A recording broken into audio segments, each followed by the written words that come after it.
Good morning, students. Today we will discuss on elimination reactions. As you know, when alkyl halides reacts with alcoholic KOH, then beta elimination occurs. But which product is formed mainly?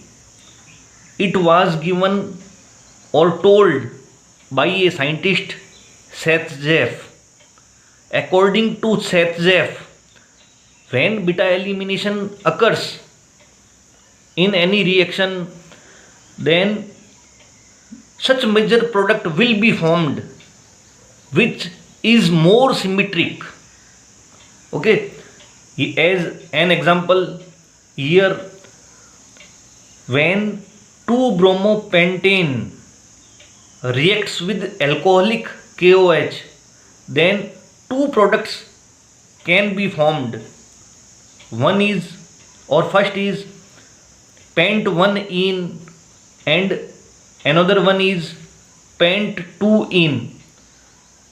As we can see, pent-2-ene is more symmetric than pent-1-ene. So pent-2-ene will be major product.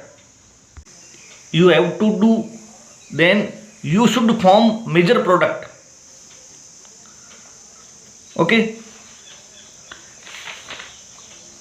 Yesterday we have summarized till elimination reactions. Today you know about Satyajf's law, means symmetric alkene will be formed. Okay, reaction with metals. Organic compound reacts with metals to form organometallic compounds. Means Grignard reagent is an example of organometallic compound. Rx plus Mg in presence of dry ether forms RMgX. Here R may be any alkyl compound. Okay, it is called Grignard reagent.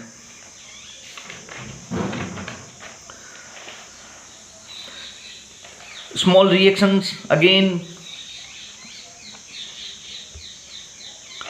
When RMgX reacts with H2O, alkane is formed, as you have studied in class 11th. Similarly, Woods reaction, you know about Woods reaction. Alkyl halide reacts with Na metal in dry ether medium, then alkane is formed, and here alkane is formed. Symmetric means there are two carbons in alkyl halide compound, then in product 4 carbons will be there. So keep in your brain, whenever in conversion you need to enhance the number of carbon, means starting you have 2 carbons, in product there are 4 carbons, then there Woods reaction will be used. Okay. Reactions of haloarenes, nucleophilic substitution reaction. Nucleophilic substitution reactions are some tough or harder than alkyl halides. Okay बच्चों, मेरी बात आ रही है समझ में? जो haloarenes होते हैं उनमें न्यूक्लियोफिलिक सब्स्टिट्यूशन रिएक्शन है वो थोड़ा सा टफ होती है. इसके 2 रीजन्स हैं. ठीक है, तो बच्चों इसमें फर्स्ट रीजन है resonance. Due to resonance carbon halogen bond acquires a double bond character. तो बच्चों पूरा सब कुछ लिखा हुआ है. रेजोनेंस के कारण इसमें डबल बॉन्ड फॉर्म होता है. ये आपने 11th क्लास में रेजोनेंस पढ़ा है, आपको पता है. ठीक है, due to resonance carbon halogen bond acquires a partial double bond character. and as you know it is tough to break a double bond rather than a single bond। तो बच्चों डबल बॉन्ड को तोड़ने के लिए ज़्यादा energy की ज़रूरत होती है, आपको पता है, सिंगल बॉन्ड को तोड़ने की बजाय। तो एक फर्स्ट रीज़न तो ये हो गया, और दूसरा है ये कि यहाँ पर जो कार्बन है in haloarenes, halogen is attached to such carbon that is sp2 hybridised. Okay, तो ये कार्बन है वो sp2 हाइब्रिडाइज्ड होता है। तो sp2 हाइब्रिडाइजेशन के कारण कार्बन और हेलोजन बॉन्ड है वो उसकी लेंथ है वो कम हो जाएगी। ओके, तो बच्चों ये इसमें लिखा हुआ भी है, आप इसको पढ़िए ध्यान से। इन दस CCl bond length in halo alkane is 177 pm, 177 pm होती है किसमें, हेलो एल्केन्स में। While in hello arenes it is 169 pm, और हेलो एरीन्स में ये कितनी होती है, 169 pm। तो बच्चों जैसे ही लेंथ शॉर्टर हो जाएगी, अट्रैक्शन ज़्यादा हो जाएगा और ज़्यादा टाइटली बॉन्डेड हो जाएंगे, ये आपको पता है। ठीक है, तो ये क्वेश्चन यहाँ पर फ्रेम होता है एक, इसको थोड़ा ध्यान से पढ़िए। न्यूक्लियोफिलिक सब्स्टिट्यूशन थोड़ा सा टफ क्यों है हेलो एल्केन्स की बजाय हेलो एरीन्स में, तो ये 2 रीजन्स आपको लिखने हैं। एक तो पार्ट रेजोनेंस के कारण डबल बॉन्ड आपको शो करना है, और दूसरा sp2 hybridisation and sp3 hybridisation के बेस पर आपको बॉन्ड लेंथ बतानी है। शॉर्टर बॉन्ड लेंथ होगी तो उतना ही मॉलिक्यूल को ब्रेक करना मुश्किल हो जाएगा, क्योंकि अट्रैक्शन है वो ज़्यादा बढ़ जाएगा। जितनी दूरी कम होगी उतना अट्रैक्शन ज़्यादा होगा 2 एटम्स के बीच में। ठीक है बच्चों, फिर 2 रीजन्स और इसमें बताए हुए हैं, 2 मेजर रीजन्स तो मैंने आपको बता दिए, उसके अलावा भी और रीजन्स हैं। Instability of phenyl cation, phenyl cation है वो इनस्टेबल होता है, ये भी रीजन लिख सकते हैं। In case of haloarenes the phenyl cation formed as a result of self ionization will not be stabilized by resonance and therefore SN1 mechanism is ruled out। तो बच्चों SN1 रिएक्शन के लिए आपको पता है कार्बोकैटायन का formation होना जरूरी है, लेकिन बेंजीन रिंग पर पहले से ही माइनस चार्ज है और हेलोजन हटने से तो और भी चार्ज उसमें कम हो जाएगा। ठीक है, तो फेनिल कैटायन की स्टेबिलिटी है वो रिड्यूस हो जाती है, फेनिल कैटायन है वो स्टेबल नहीं है।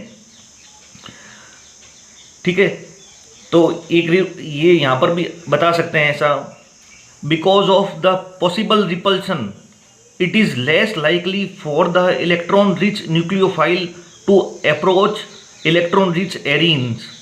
तो बच्चों इलेक्ट्रॉन रिच न्यूक्लियोफाइल है, इलेक्ट्रॉन रिच होता है आपको पता है, और हेलो एरीन्स भी बेंजीन रिंग की नेचर है वो माइनस की है, आपको पता है। हेलो एरीन्स कैसी होती है, माइनस चार्ज में इलेक्ट्रॉन रिच होती है, तो दोनों में एक रिपल्शन होता है। ठीक है, और रिपल्शन के कारण क्या होगा, जो न्यूक्लियोफिलिक सब्स्टिट्यूशन रिएक्शंस है वो इजीली परफॉर्म नहीं होती है, कुछ केवल सर्टेन कंडीशंस में ही ये होगी, नॉर्मली अकर नहीं होती है, उसके लिए टेम्परेचर प्रेशर वाली कंडीशन लगती है। ठीक है, तो इलेक्ट्रॉन रिच हेलो एरीन्स है वो न्यूक्लियोफाइल को रिपेल करती है, इसलिए भी न्यूक्लियोफिलिक सब्स्टिट्यूशन रिएक्शंस है वो परफॉर्म नहीं होती है। तो बच्चों लेकिन फिर भी कुछ रिएक्शंस परफॉर्म होती है, आप देखिए इसमें, जैसे फिनॉल का फॉर्मेशन है, क्लोरोबेंजीन से फिनॉल का बनना। ठीक है, ये न्यूक्लियोफिलिक सब्स्टिट्यूशन रिएक्शन में आता है। ठीक है, तो बच्चों फिनॉल के साथ साथ हेलो एरीन में कोई भी ग्रुप अटैच्ड हो, जैसे यहाँ पर ओनली क्लोरोबेंजीन है। ठीक है, अब यहाँ पर नाइट्रो ग्रुप और अटैच हो गया, 1 क्लोरो 4 नाइट्रो बेंजीन। ठीक है, तो इसमें भी ओनली जो हेलोजन है वो रिप्लेस हो जाएगा फिर OH ग्रुप से। तो जो भी हेलो एरीन से फिनॉल बनने वाली रिएक्शंस है वो सारी न्यूक्लियोफिलिक सब्स्टिट्यूशन रिएक्शन में आएगी। ठीक है, अब इसमें कंडीशन है, यहाँ पर 623 केल्विन है, यहाँ पर 443 केल्विन हो जाएगा। यहाँ पर जैसे जैसे ब्रांचिंग बढ़ेगी तो और भी कम टेम्परेचर की ज़रूरत होगी, 368 केल्विन पर ये रिएक्शन हो जाएगी। और जब तीनों तरफ नाइट्रो ग्रुप हो, ठीक है, तो केवल वार्म गर्म H2O के साथ भी रिएक्शन हो जाएगी, वार्म H2O, ठीक है। तो 2,4,6 ट्राई नाइट्रो फिनॉल का फॉर्मेशन हो जाएगा। नोमेनक्लेचर ध्यान रखिए बच्चों, नोमेनक्लेचर के अकॉर्डिंग आपको नाम लिखना है। फिनॉल मेन स्ट्रक्चर हो गई तो 2,4,6 ट्राई नाइट्रो फिनॉल आपको बताना है। बच्चों यहाँ पर एक अच्छा क्वेश्चन फॉर्म होता है और एग्जाम में आता है फ्रिक्वेंटली, ठीक है, इसको थोड़ा ध्यान रखिए। कौन सा क्वेश्चन है ये? क्वेश्चन ये है बच्चों, यहाँ ध्यान से पढ़िए। Can you think why does NO2 group show its effect only at ortho and para positions and not at meta position?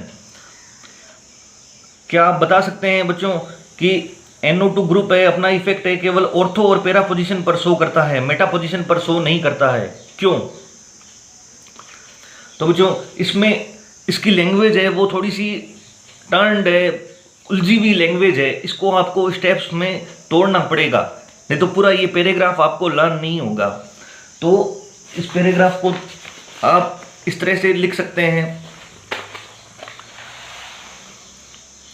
इसको स्टेप्स में अगर लिखेंगे तो आपको सबसे पहले बताना होगा NO2 withdraws electron density from ortho para position in benzene ring. तो बच्चों जो एक्स्ट्रा इलेक्ट्रॉन डेंसिटी होती है बेंजीन रिंग में, ठीक है, बेंजीन रिंग में रेजोनेंस होता है और तो इलेक्ट्रॉन डेंसिटी ज़्यादा ही होती है, आपको पता है। तो NO2 withdraws electron density from ortho para position in benzene ring, ठीक है, ओके। बेंजीन रिंग का मतलब है यहाँ पर क्लोरीन ऑलरेडी अटैच्ड है, यानी कि ये किसका एग्जांपल है? हेलो एरीन का। ओनली सिंपल बेंजीन रिंग नहीं है, उसके साथ में कोई भी हेलो ग्रुप अटैच्ड है, ठीक है। तो फर्स्ट पॉइंट हो गया बच्चों ये। सेकंड पॉइंट में आप लिखेंगे this facilitates the attack of nucleophile at ortho para position. और इलेक्ट्रॉन डेंसिटी के कम हो जाने के बाद में रिपल्सन कुछ कम हो जाएगा, क्योंकि माइनस और माइनस रिपेल करते हैं। न्यूक्लियोफाइल भी माइनस चार्ज वाला है और हेलो एरिन भी माइनस चार्ज वाली है, तो NO2 कुछ चार्ज अपने अंदर ले लेता है, विड्रॉ कर लेता है ऑर्थो पैरा पोजिशन से। तो चार्ज की डेंसिटी कहाँ कम हो जाएगी? ऑर्थो पैरा पोजिशन पर चार्ज की डेंसिटी कम हो जाएगी, नेगेटिव चार्ज कम हो जाएगा। तो यहाँ पर न्यूक्लियोफाइल है वो इजीली अटैक कर सकता है, ठीक है, क्योंकि माइनस का रिपल्सन कम हो जाएगा। फिर बच्चों थर्ड पॉइंट पर आता है carbanion. Carbanion means minus charge. Carbanion this formed is stabilised by resonance. Ortho para position पर अटैक हो गया और अटैक होने से माइनस चार्ज के कारण किसका फॉर्मेशन होगा? कार्ब एनायन का। और कार्ब एनायन रेजोनेंस के कारण स्टेबिलाइज हो जाएगा, ठीक है। तो यहाँ पर थर्ड पॉइंट पर रेजोनेंस बताना है बच्चों। फिर फोर्थ पॉइंट पर लिखना होगा negative charge developed by halogen substituent. जो नया ग्रुप अटैच हो रहा है, जैसे क्लोरीन हटकर OH ग्रुप अटैच हो रहा है, तो negative charge developed by halogen substituent is stabilised by NO2 group.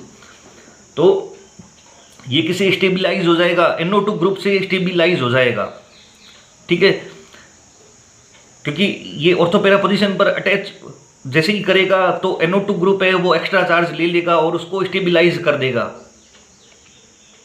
None of resonating structure have negative charge on carbon atom attached with NO2 group. बच्चों कोई भी रेजोनेटिंग स्ट्रक्चर है वो माइनस चार्ज को बियर नहीं करती है, उसका कोई भी कार्बन है माइनस चार्ज को बियर नहीं करता है जहाँ पर NO2 ग्रुप अटैच्ड है। किसमें? ये किसका एग्जांपल है? मेटा नाइट्रोबेंजीन का।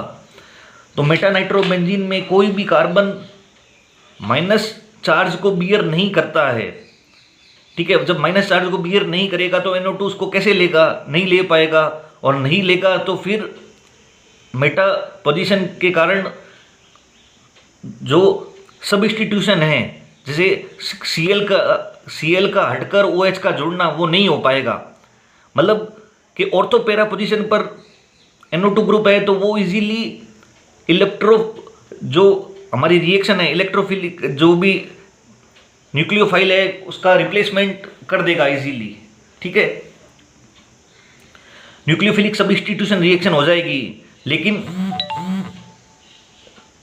अगर मेटा पोजीशन पर है तो नहीं होगा न्यूक्लियोफिलिक सब्स्टिट्यूशन, ठीक है। तो बच्चों ये 5 पॉइंट्स में इसको अच्छी तरह से लर्न कर लीजिए, ये 5 पॉइंट से आप लिख लीजिए सब जने, ठीक है, और इसको स्टेप बाय स्टेप लर्न कर लीजिए। ये इंपॉर्टेंट क्वेश्चन है, एग्जाम में आ जाएगा कहीं ना कहीं, ये आपके हाफ ईयरली तक या किसी भी एग्जाम में जहाँ तक ये पूछते हैं उसमें एक क्वेश्चन ये जरूर आएगा, ठीक है बच्चों। फिर ये तो न्यूक्लियोफिलिक सब्स्टिट्यूशन रिएक्शन थी तो उसी का एक पार्ट था और उसी को समझाया हुआ था, क्योंकि यहाँ पर नाइट्रो ग्रुप है तो वो ये कह रहा है कि नाइट्रो ग्रुप है वो ऑर्थो पैरा डायरेक्टिंग है, ठीक है। ऑर्थो और पैरा पर अटैच होता है तो न्यूक्लियोफिलिक सब्स्टिट्यूशन रिएक्शन इजीली हो जाती है, और ये अगर मेटा पर हो तो रिएक्शन नहीं होगी। तो इसलिए सारे एग्जाम्पल्स है वो बता रखे हैं, तो वो उसमें पैरा पोजिशन पर ही दिखाया हुआ है इसको, ठीक है। और इसमें ऑर्थो मेटा पैरा, क्योंकि ऑर्थो और पैरा पर वैसे भी वो स्टेबल करता है तो ऑर्थो मेटा पैरा पर तीनों जगह पर NO2 रिएक्शन है वो कंप्लीट हो जाएगी, ठीक है। तो ये क्वेश्चन तो आपका यहाँ पर प्रिपेयर हो जाएगा अच्छी तरह से, ठीक है। क्लोरोबेंजीन से फिनॉल का के बनने की जो भी रिएक्शंस है, भले ही उसके साथ में एलोएरीन्स में NO2 ग्रुप अटैच्ड है तो भी ये किसके एग्जाम्पल होंगे, न्यूक्लियोफिलिक सब्स्टिट्यूशन के। बच्चों फिर आगे नेक्स्ट रिएक्शन है इलेक्ट्रोफिलिक सब्स्टिट्यूशन रिएक्शन। तो बच्चों इसमें आपको रेजोनेंस को दिखाना पड़ेगा, इसमें आपको रेजोनेंस आना चाहिए, ठीक है। रेजोनेंस बताने के लिए आपने 11th क्लास में ये पढ़ा है, 11th क्लास में आपने देखा है बच्चों, क्लोरोबेंजीन है अपना एक लोन पेयर बेंजीन रिंग को डोनेट कर देती है, और तो इस पर पॉजिटिव चार्ज आ जाएगा और बेंजीन रिंग में नेगेटिव चार्ज आ जाएगा। तो इसकी +3 स्ट्रक्चर्स आप ड्रॉ कर लीजिएगा। यहाँ पर क्लोरीन पर कोई चार्ज नहीं है और बेंजीन पर कोई चार्ज नहीं है, लेकिन यहाँ पर इलेक्ट्रॉन डोनेशन के कारण क्लोरीन पर पॉजिटिव चार्ज आ जाएगा और बेंजीन रिंग में नेगेटिव चार्ज है वो घूमेगा रेजोनेंस के कारण, ठीक है। इसी तरह से फिनॉल में बच्चों, फिनॉल में भी ऑक्सीजन एटम है, वो अपना एक लोन पेयर डोनेट कर देगा, ऑक्सीजन पर पॉजिटिव चार्ज आ जाएगा और बेंजीन रिंग में नेगेटिव चार्ज है वो रोटेट होगा रेजोनेंस के कारण, ठीक है। तो 3 इसकी और स्ट्रक्चर्स आप ड्रॉ कर लीजिए, मैंने केवल एग्जांपल के तौर पर आपको बताया है, 11th में आपने पढ़ा है इसको, वही सेम है बच्चों। इसी तरह से ये फिनॉक्साइड आयन है, ये फिनॉल वाला चैप्टर पढ़ेंगे उसमें आएगा, लेकिन आप ये अभी कंपेयर करके मैंने बता दिया है, क्योंकि इसमें नेगेटिव चार्ज पहले से ही होता है क्योंकि एक इलेक्ट्रॉन एक्स्ट्रा है। तो बच्चों फिनॉक्साइड आयन है वो उसमें ये जैसे ही लोन पेयर डोनेट करेगा, अब यहाँ पर इसका कोई चार्ज हमको नहीं बताना है, ठीक है। माइनस चार्ज था वो खत्म हो जाएगा यहाँ पर, ठीक है। लोन पेयर के कारण जो चार्ज घूमेगा ओनली वो रिंग में घूमेगा, इस ऑक्सीजन पर कोई चार्ज आपको शो नहीं करना है, ये चीज़ ध्यान रखिए।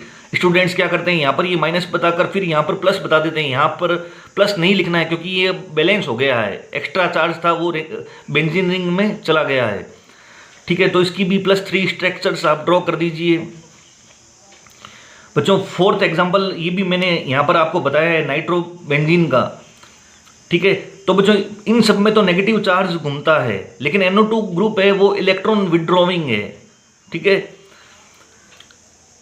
ठीक है। तो NO2 ग्रुप के कारण चार्ज पॉजिटिव चार्ज है वो घूमेगा बेंजीन रिंग में, ठीक है। तो नाइट्रोजन पर यहाँ पर पॉजिटिव चार्ज आ जाएगा क्योंकि ऑक्सीजन है वो मोर इलेक्ट्रोनेगेटिव है, तो ऑक्सीजन है वो नाइट्रोजन से इलेक्ट्रॉन विड्रॉ करेगी, ठीक है। और नाइट्रोजन है वो फिर बेंजीन रिंग से इलेक्ट्रॉन्स को विड्रॉ करेगा, तो बेंजीन रिंग में आ जाएगा पॉजिटिव चार्ज और नाइट्रोजन पर डेवलप हो जाएगा नेगेटिव चार्ज।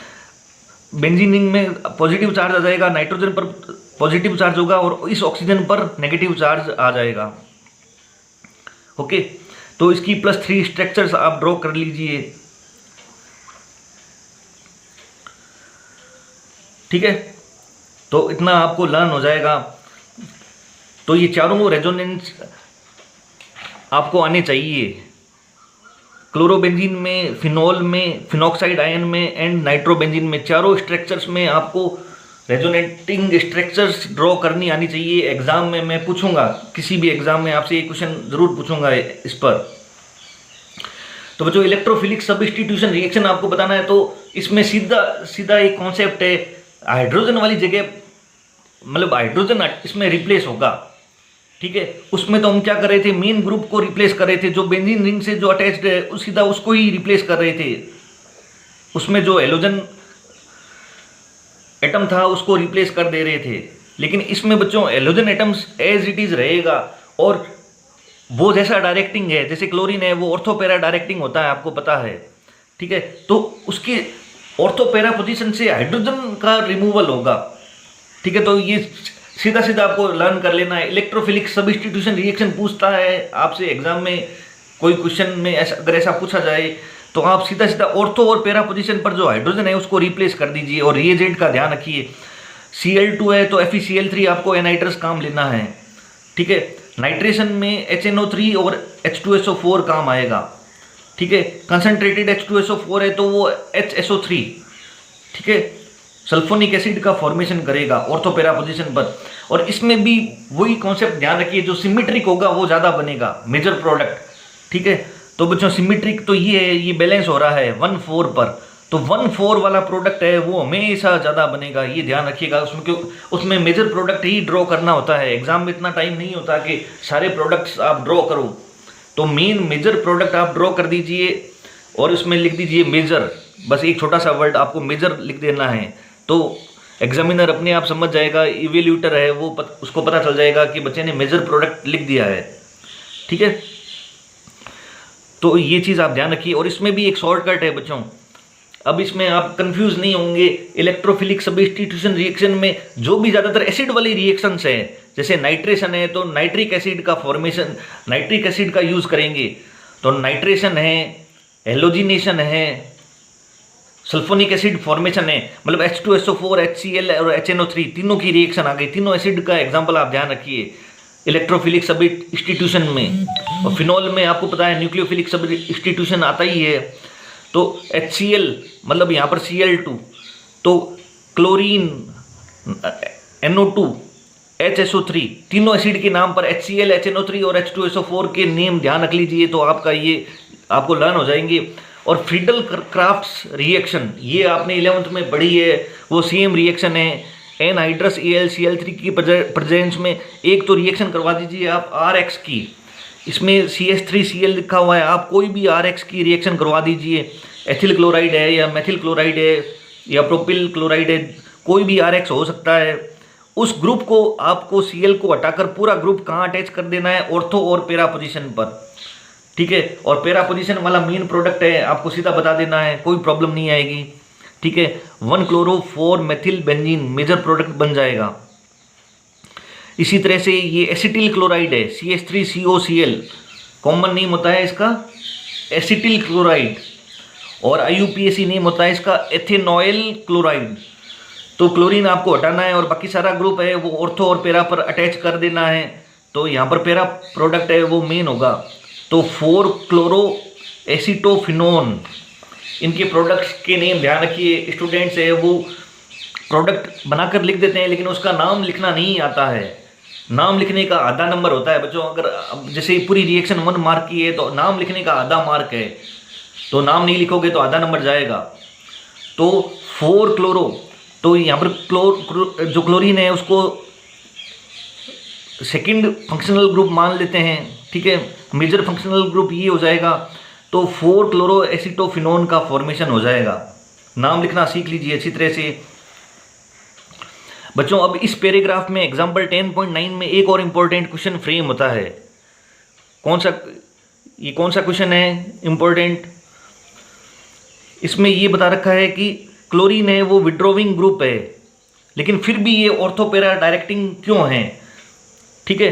तो यहाँ पर ये अच्छा क्वेश्चन बनता है बच्चों। ये भी क्वेश्चन एग्जाम में बहुत पूछते हैं, तो आप इसको बता दीजिए क्विक जल्दी से। Chlorine withdraws electron from benzene ring due to inductive effect but donates lone pair electron in resonance. बच्चों इंडक्टिव इफेक्ट की इसकी नेचर के कारण ये क्या करेगा, इलेक्ट्रॉन्स को विड्रॉ करता है, लेकिन इसके अंदर इसके पास में लोन पेयर है जिसके कारण वो रेजोनेंस में भी हेल्प करता है। पर्सन एक ही है लेकिन कैरेक्टर्स डबल है, एक तरफ तो इलेक्ट्रॉन विड्रॉ कर रहा है लेकिन रेजोनेंस में अपने इलेक्ट्रॉन पेयर को डोनेट भी कर रहा है। तो पहली चीज़ आपको ये बता देनी है, इन इलेक्ट्रोफिलिक सब्स्टिट्यूशन रिएक्शंस, अब जैसे अभी हमने पढ़ा, in electrophilic substitution reactions it destabilizes the carbocation formed at orthopara position, but the carbocation is stabilized by the resonance effect। तो बच्चों इसमें आपको पता है कार्बोकेटाइन का फॉर्मेशन होता है इलेक्ट्रोफिलिक सब्स्टिट्यूशन रिएक्शन में। तो ये कार्बोकेटाइन जो फॉर्म होता है ऑर्थोपेरा पोजीशन पर, उसको डिस्टेबिलाइज करना चाहता है, लेकिन रेजोनेंस क्या है, इसके अगेंस्ट वर्क करता है और रेजोनेंस के कारण वो क्या होता है, स्टेबिलाइज हो जाता है। तो इस तरह से आप पॉइंट बनाकर लिख दीजिए, inductive effect is stronger than resonance effect. तो बच्चों इंडक्टिव इफेक्ट है वो रेजोनेंस इफेक्ट की तुलना में कैसा है, स्ट्रॉन्गर है। तो अब इन दोनों का मिक्स्ड इफेक्ट लगेगा।